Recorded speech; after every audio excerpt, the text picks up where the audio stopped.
When I started with the Bulls, it was 5,000 people in the stands. So, it was like playing to an empty arena. My mindset was to go, try to get back and win. Anytime that, when I left in 93, I left on top in terms of winning.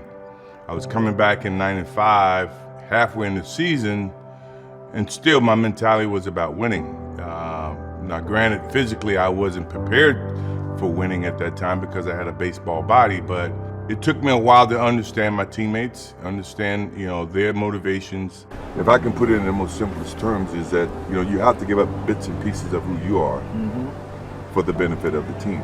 And that can be, something so simple as either, response, support, spending time, having lunch, dinner, either way. I learned that later in my years because initially in basketball, I was so focused in my craft that's what matters the most.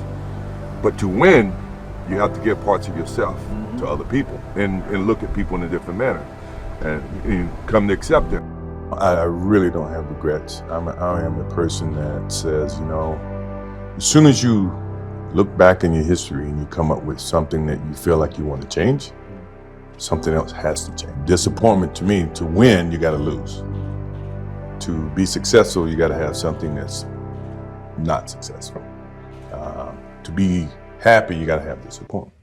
I think all of those things have evolved and happened to make me who I am and understand the benefits and the privileges I have, and not to wear it on my sleeve, be very humble about it. That's one thing my parents taught me very well is, don't wear your reputation, don't wear your accolades, don't wear your personality on your sleeve. Let it happen, let it be you. It is who you are. Don't hide from it, but don't wear it and rub it in people's face. The thing that I remember the most about my father, and I had him for 32 years, and I never look at it from a negative sense. Obviously he was murdered, and but the thing that I do remember all the time, I think about him practically every day. For a person like myself who live in the spotlight and is so critical, the thing he's always said, take a pause before you make a decision and say, what if? And the purpose for saying what if is that whatever decision you make, always either going to have consequences. You think about the consequences, pro or con, you make the right decisions that you feel is the right decision. So why, at the age of 31, is Michael Jordan playing minor league baseball for $5 an hour? With all he could be doing with his life, why is he in right field for the Birmingham Barons, traveling by bus to play games in places like Greenville, South Carolina? That's an unfair shot. I felt they felt I was disgracing the game. The game is not a game. It's not a religious game. It's a game. It's America's game. And I think everyone treated it like you're not supposed to play it if you don't play the game your whole life. I mean, that's not the way it should be. 1990, 2005, they voted me as most popular athlete. It's ironic that I'm the youngest of the three. So in essence, it's all relegated on who is watching now.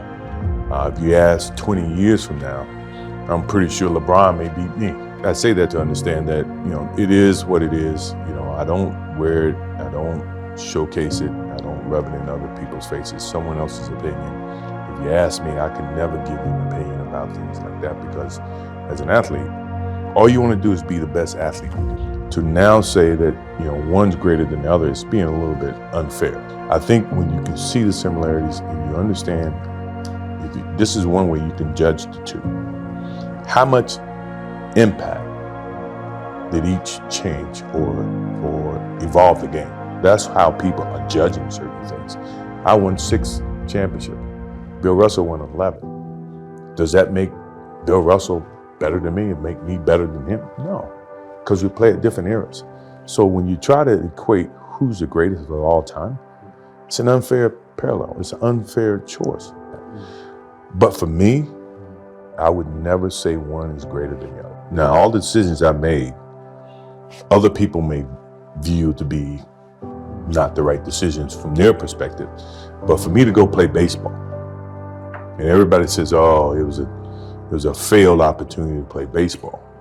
You know, that's what they think. For me, it was the best thing that could have happened for me because it allowed me to go back to the game with a stronger passion. At the same time, I was able to understand the love that these minor league baseball players have, making $1,500 a month, which is nothing. But for them, it was big. To me, to see that helped me put things in perspective, to understand the platform that I was on in 93, that when I went back to it in 95 and 96, I appreciated it even greater. So when we won those championships and we went through those things mattered to me far greater than what I did in 91, 92, 93. People don't see that, and people will never understand that to be success. You know, all they think about, well, he batted 202, you know, and he struck out a certain number of times. Yeah, okay. You know, but the effort was there, and the learning curve and the passion was there that has transcended not just to me, but to other people who are afraid to do things because they're worried about the perception that may come from other places. To me, that's more gratifying than anything. Is it fair to say that you're trying this in part because you and your father discussed this and you see this as a kind of an extension of your life together? Yeah, it was a thing that we talked about. So it wasn't like the reason that I'm doing it is because he's dead, you know, because I was going to do it anyway. You know, I had plans to do it anyway. He's tried to talk me into doing it a couple of years before now, and I wasn't ready. And I guess in doing it now, it's like a thank you to him. Do you think about him every day? Every day, every time I step on the diamond. I mean, he's with me wherever I go. Even though he's not here physically, he's here with me mentally and, you know, spiritually. I know if he was here, he would be here. I mean, no matter what people say about me negatively, he would be my biggest supporter, my biggest, you know, support. Cherish what you have, and always be in touch with your family because, you know, you never really